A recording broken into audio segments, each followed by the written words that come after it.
11 de la mañana con 18 minutos, móvil en vivo de la mañana del 11. Adelante, Florencia.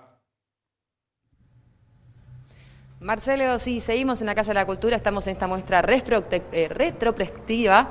Bien, estamos con Martín Ferrario, que es coordinador de bienes culturales de la Intendencia de Maldonado. Ya nos estuvo haciendo un breve recorrido por la historia que hay en toda esta sala, son 2 salas, pero bueno, muchas gracias por recibirnos y tenemos una muestra muy, pero muy interesante. Bueno, buenos días, muchas gracias por acompañarnos, un saludo a Marcelo en el estudio.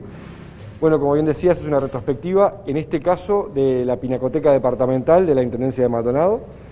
Es una selección que tratamos de realizar en función de lo más interesante y lo que podía dialogar, obras que podían dialogar entre sí de una forma muy particular. De la misma forma que dimos en comienzo, en este periodo, allá por 2015, con una exposición con la Pinacoteca Departamental también en instalaciones del Museo Mazzoni, nos pareció que dentro de las últimas exposiciones de lo que va a ser este periodo era bueno retomar la temática utilizando otras obras diferentes. En este caso, bueno, tenemos obras por ejemplo, de Castel Capurro, que estamos viendo en este momento, del año 1978, los primeros trabajos de Javier Gil. Todo esto son obras que día a día se encuentran en las oficinas públicas, en su mayoría de la dependencia de la Dirección General de Cultura. Las obras del 81 al 85 fueron premios a adquisición de lo que en aquel momento fueron los salones departamentales de artes plásticas, o sea, eran los cuadros ganadores de estos concursos que realizaba la Intendencia en aquel momento, y el que tenemos artistas muy destacados, como José Trujillo, que nos dejó lamentablemente el año pasado, una de sus obras del año 82, una obra muy interesante, que en aquel momento gana uno de estos salones. Tenemos artistas como Costigliolo, por ejemplo, también de la década de los 80, Ferreira Santos, quien fuera director de la Escuela de Artes Plásticas de Maldonado, Plinio Rinaldi, que ya hace unos años se encuentra viviendo en Europa, es un gran artista, también un referente del departamento de Maldonado. También hay obra de Linda Cohen, un cuadro que gracias a las gestiones de Marcelo Puglia, que nos acompaña en la directiva de la Comisión de Apoyo del Museo Mazzoni, hizo las gestiones para que la propia Linda Cohen pudiera restaurar este cuadro, esta obra, que también recuerda aquella época de estos salones. Hay obra de Cristi Gava, un reconocido artista plástico de la zona de Piriápolis, que fue miembro del taller de Torres García, uno de las personalidades de Maldonado que perteneció a este emblemático reducto de artistas. Y bueno, y también tenemos en la otra sala, lo que nosotros llamamos la sala negra de esta sala Ángel Tejera, tenemos 2 piezas bastante emblemáticas. Es una sala ya con mucha historia, ¿no? También tiene un contexto histórico más pesado, más interesante, porque tiene muchos años atrás. Exacto, la idea un poco fue separar un poco la exposición de estas 2 partes. Hay un Pedro Blanes Viale, es un dibujo que tiene una historia que se traza al farero del faro de Punta del Este. Era una hoja del libro de visitas del faro, es un retrato a lápiz realizado del farero, en una visita que realizó Blanes Viale a Punta del Este, y estaba acompañado por Pedro Figari, que también firmaba esa hoja, las hijas, dos de las hijas de Pedro Figari, y la cuñada, que era la hermana de Samuel Blixen. Entonces van a ver esa pieza muy particular y muy singular, que está fechada en 1908. También hay una pieza bastante más antigua, que es de 1878, que es un dibujo también a lápiz de Augusto Ballerini, que es un artista plástico argentino, que conocíamos que en 1874 había estado por Maldonado porque son las primeras representaciones de dibujos y pinturas que hay de la plaza de Maldonado, con la plaza alambrada, que en el Museo Mazzoni hay 2 reproducciones de ese trabajo, que hoy se encuentra en el Museo Histórico Nacional.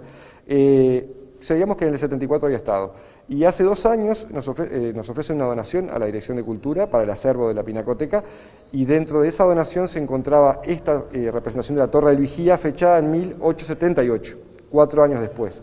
Se sabía que Ballerini había viajado en el 74 a estudiar pintura a Europa, y había pasado por Maldonado porque tenía un familiar que era un farmacéutico Porro, que fueron los primeros farmacéuticos de Maldonado, y evidentemente tras el descubrimiento de esta pieza, él en su retorno de Europa, rumbo a Buenos Aires, vuelve a pasar por Maldonado, y se nota mucho también en esta obra la diferencia con aquellas que ya conocíamos del año 74, entonces se nota la evolución y el pasaje ese por las escuelas de arte europeas.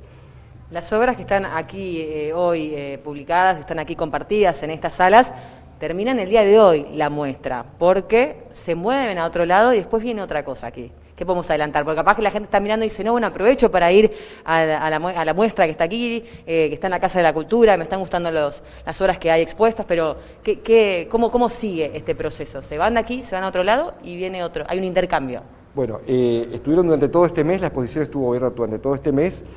Ahora por el proceso electoral que tenemos este domingo, bueno, como todos saben, en las salas de la Casa de la Cultura funcionan 2 circuitos, entonces se baja esta exposición hoy. Para el Día del Patrimonio 3 y 4 se va a instalar una exposición sobre la historia de la medicina en Maldonado y todas estas obras van a estar en las instalaciones de la Casa de la Cultura para ser visitadas por todos durante las jornadas del patrimonio del fin de semana del 3 y 4 de octubre. Buenísimo, lo importante es que siempre que se quiera hacer un paseo cultural se puede acercar a la Casa de la Cultura porque siempre hay una oferta interesante y que va variando para poder ofrecer a todos los que se acerquen.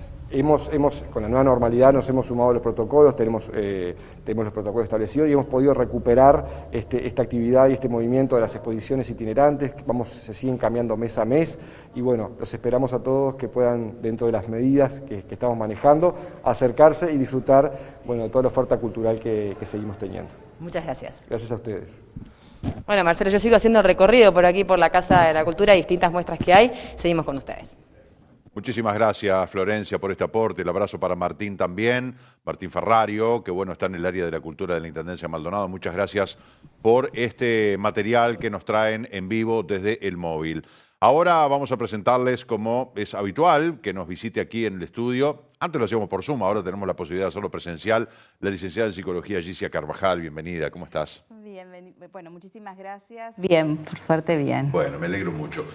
Hoy teníamos pensado, por lo menos, introducirnos en un tema muy delicado, muy vasto, muy amplio y del que tenemos mucho para aprender y para escuchar, como es el tema de la depresión. Algo que muchos dicen, ¡ay, yo sufro de depresión! Primero tendríamos que empezar por definir, porque hay gente que capaz que se confunde lo que es depresión con un estado anímico pasajero, en fin. Tú nos dirás por dónde podemos abordar este tema, como, digamos, para sobrevolarlo, para en otra ocasión, la próxima vez, por ejemplo, ir en profundidad. Sí, la idea es esa, poder hacer como una introducción a lo que es un tema muy vasto y sobre todo acá en Uruguay que vemos tanto esto, ¿no? Yo, por ejemplo, en la clínica trabajo permanentemente con personas con depresión o a veces no es una depresión diagnosticada como depresión, sino son aspectos depresivos que podemos tener todos, ¿no? Un poco de eso. La depresión es un trastorno del estado de ánimo. Entonces, este trastorno del estado de ánimo se caracteriza por un sentimiento de tristeza bastante exacerbado o con la dificultad para poder realizar determinadas cosas de la vida cotidiana o no tanto, a veces no es de la vida cotidiana. Cuando estamos hablando de la vida cotidiana estamos hablando de una depresión un poco más severa. La depresión, como yo te decía, es un trastorno y como tal tiene muchas causas y múltiples enfoques también de tratamiento.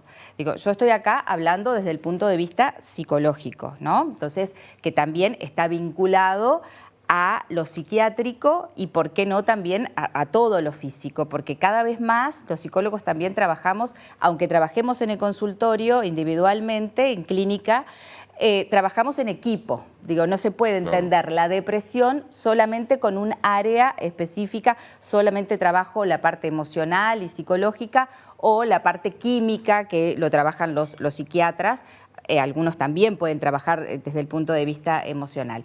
Y el cuerpo, lo físico, no lo podemos trabajar o tomar desde el punto de vista como bien separados. Entonces, ¿qué pasa con este trastorno? ¿Dónde se ve o cómo podemos identificar cuáles son las características? Muchas veces se manifiestan varios de los ítems que se necesitan para diagnosticar una depresión y otras veces algunos aspectos. Por ejemplo, un aspecto es la falta de interés o para hacer determinadas cosas, miedos exacerbados para hacer algunas otras, cansancio, falta del sentido de la vida, de encontrar un sentido a la vida, puede haber también cansancio físico y cansancio emocional, dificultad para conciliar el sueño, u otras veces puede ser un sueño excesivo, que la persona tenga necesidad de dormir todo el día, dificultad para concretar tareas que tiene que realizar. Otras veces puede tener trastornos a nivel del aprendizaje, por ejemplo, ¿no? Una persona puede, eso ya más bien cuando hablamos de adolescentes o niños, pero todas esas son síntomas que nos están hablando que hay aspectos depresivos. Si nosotros tomamos en cuenta esos aspectos aisladamente, pero vemos que en una persona confluyen una cantidad de esos síntomas, estamos hablando de depresión propiamente dicha, que también se puede dividir como en varias etapas, digamos, o con características diferentes, ¿no? No todo el mundo transita la misma depresión. Lo que más veo yo en clínica son aspectos depresivos, lo que a veces se le llama o se diagnostica como una distimia, que es esa falta como que se puede entender como falta de voluntad, falta como de ganas, sí, desgano, ¿no? La falta de motivación, no estoy motivado o no estoy motivada. Exactamente, digo, ¿no? Esa falta de motivación que muchas veces se dice, bueno, pero con voluntad lo haces. Y no es suficiente. En Uruguay pasa mucho esto, ¿no? Y sobre todo es muy típico de que pasara antes incluso con las amas de casa. Se veía muchísimo la distimia. Esa cuestión como más uniforme en la vida de las personas que muchas veces queda camuflada por los hábitos de la vida cotidiana y las rutinas del día, pero que a veces está atravesada por miedos a salir de eso, a hacer algo diferente. Bueno, esos son aspectos depresivos, que no estamos hablando de una depresión como patología, pero sí son aspectos depresivos. Entonces, esto que a mí me interesaba introducir ahora, se puede desarrollar desde muchos puntos de vista, ¿no? Entonces, tenemos, no sé, desde el punto de vista emocional, personas que viven con tristeza como permanente, como una tristeza subyacente, ¿no? Que parecería ser que nada termina como de alegrarlos. En otros, desde el punto de vista físico, a veces se ve esto mismo, personas que sufren múltiples dolores o que tienen dificultades para hacer determinados deportes. Son como varias caras de una misma moneda, ¿no? La depresión, por un lado, desde lo emocional se puede ver con esas características, y desde el punto de vista físico, por ejemplo, podemos verla como con estas repercusiones, ¿no? Y por supuesto, desde el punto de vista químico, también hay cosas que están pasando a nivel cerebral. La depresión no es, como te decía yo, no es una decisión que tome la persona, hoy estoy deprimida. Digo, hay componentes químicos en el cerebro, los neurotransmisores, no están funcionando, hay alteraciones que no permiten que los neurotransmisores se activen para que la persona pueda estar mejor. Entonces, hay neurotransmisores que no estarían funcionando de la manera adecuada. Por eso es que la depresión propiamente dicha se tiene que tratar, entre otras cosas, con psicofármacos, para que químicamente el cerebro empiece a segregar lo que no está segregando naturalmente, ¿no? El problema es cuando la persona empieza a hacer uso indiscriminado de los psicofármacos, que se automedica, que ya sabe lo que de repente le hace sentir un poquito mejor y que en cualquier momento del día me tomo la pastillita y bueno, el clásico, como se dice vulgarmente, vivir empastillado. Eso también tiene que estar siempre acompañado de un profesional que lo esté guiando. Yo suelo trabajar siempre en contacto cuando los pacientes están medicados con los psiquiatras, o mejor dicho, en la mayoría de los casos, ¿no? Primero porque uno también le puede mostrar otro punto de vista al psiquiatra y aparte para saber por qué, porque cada antidepresivo implica que va a conectar determinadas cosas en el cerebro. Digo, no todos los antidepresivos causan el mismo efecto en las personas, porque justamente los neurotransmisores van a afectar determinadas partes del cerebro, por ejemplo, y eso también habla de qué sintomatología está manifestando el paciente. Hay personas que tienen dificultad para conciliar el sueño, por ejemplo, que es un aspecto de la depresión. No quiere decir que todo el mundo que tenga dificultad para conciliar el sueño esté deprimido, pero es un aspecto. Bueno, entonces ahí tenemos que ver, bueno, qué está pasando con la serotonina. Y hay determinada medicación que va directamente a la recaptación de la serotonina para que el cerebro empiece a funcionar mejor y para que la persona, entre otras cosas, pueda tener un mejor descanso. Ahora, si la persona se excede en la cantidad de medicación, esto va a tener efectos adversos. Y si hay automedicación, muchísimo más. Acá se ve mucho la automedicación, pero cada vez la gente está tomando más conciencia de que no es malo ir al psiquiatra, al contrario. Digo, no, al contrario, si está regulada la medicación y si está indicada, va a tener un efecto mucho más duradero y menos nocivo. Entonces, se ve muchísimo igual la sobremedicación y la automedicación, pero no tanto quizás como veíamos antes, porque antes estaba bastante estigmatizado también la consulta con el psicólogo y la consulta con el psiquiatra. Incluso del paciente, el decir, uy, es depresivo o es depresiva, era como ya estigmatizarlo y decir, cuidado porque no se sabe para dónde puede arrancar, cuidado Sí. porque si le viene un bajón, mírenlo porque es capaz de tomar cualquier medida, como que uno hablaba de alguien depresivo y como que, bueno, uy, cuidado con esta persona. En definitiva, capaz que todos en algún momento podemos tener Sí, alguna secuencia de depresión por algo que nos ocurra. Y la medicación es un factor de protección también.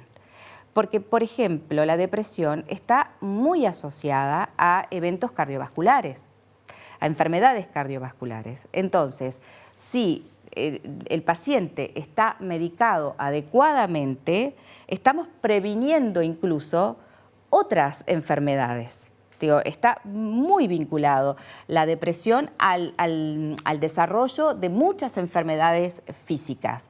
Somos todo uno. Ya hoy no se sabe qué es lo que está primero, qué cosas, ¿no? Qué vino primero. Pero esto podemos ahondar en ello muchísimo. Sin duda, Gicia, te quería preguntar, ¿qué papel juega el aislamiento social en todo esto? Por eso era un poco lo que quería hablar en esta circunstancia. Ha jugado un papel muy importante. En personas que ya tenían una predisposición a la depresión, o sea, que uno veía elementos depresivos, ha influido negativamente. Ahora ya no, porque ahora ya el aislamiento no es tanto. Pero los primeros meses de la pandemia, cuando había una cuarentena, cuando teníamos que estar en cuarentena, sí se vieron aspectos depresivos, sobre todo porque estaba vinculado también a la incertidumbre, no saber qué va a pasar. A algunas personas el aislamiento les fue muy beneficioso también, porque personas que tienden a aislarse, a temer el contacto con otros, bueno, tenían la excusa perfecta. Pasaron bien, digamos.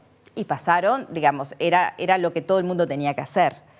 Pero en otras personas activó núcleos que ya estaban de predisposición a la depresión, se activaron. No te olvides que también estamos viendo todo esto con dificultades laborales, hay una cantidad de circunstancias. Pero esto sí, el aislamiento influyó bastante, que también la próxima vez que hablemos y ahondemos en esto, voy a tocar un poco más ese tema porque ha repercutido realmente. ¿Qué pasa con los adolescentes, así a grosso modo, ¿no? Que de repente los padres nos preocupamos, que capaz que los vemos, como ellos dicen, uy, estoy de bajón, estoy con bajón. Sí. Porque capaz que se sacaron una mala nota en un escrito, capaz que le fue mal con la novia, la noviecita, no sé, o con el noviecito. Algo quizá no importante, pero que ellos inmediatamente caen como en esa corriente de, uy, estoy de bajón. ¿Cómo debemos tomarlo? ¿Nos debe llamar la atención? ¿Es una cuestión? Sí, nos debe llamar la atención, sí. Mira, Lo más Yo no importante, quería profundizar y nos vamos metiendo. Sí, lo más importante de todo, y yo estoy haciendo como una melange de cosas que Sí. no tenía pensado para hoy, pero bueno, después lo podemos ahondar. Lo más importante con el adolescente siempre es mantener una buena comunicación. La adolescencia es una etapa de la vida que tiene sus particularidades y muchas veces se puede confundir un transitar natural y normal de un adolescente con la depresión, porque el adolescente tiende a aislarse en muchas ocasiones, a ser más reivindicativo, a estar más rebelde, y no necesariamente eso tiene que ser depresión. Sin embargo, algunas características del adolescente deprimido es esto también. Entonces hay que tener una mirada como muy, muy fina para ver, y para eso existen técnicas específicas que utilizamos los psicólogos y los psiquiatras en algunas oportunidades también, para diagnosticar. Muchas veces el adolescente muy rebelde o el adolescente que pasa todo el día durmiendo puede ser que sea parte de la adolescencia y después transite y salga de eso sin ningún tipo de secuela, o puede ser que esté transitando depresión o aspectos depresivos. El consumo de drogas muchas veces está muy asociado a la depresión también. Que como tengo depresión, ingreso en el consumo de drogas. Sí. Y hay niños que tienen depresión también. Digo, a veces está subdiagnosticado la depresión en los niños.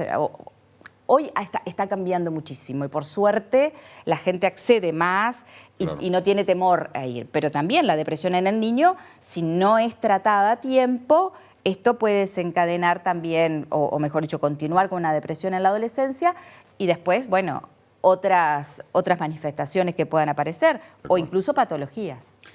Bueno, queríamos hacer una aproximación a este tema. La verdad que para la aproximación fue un lujo porque tuvimos una aproximación con muchos datos.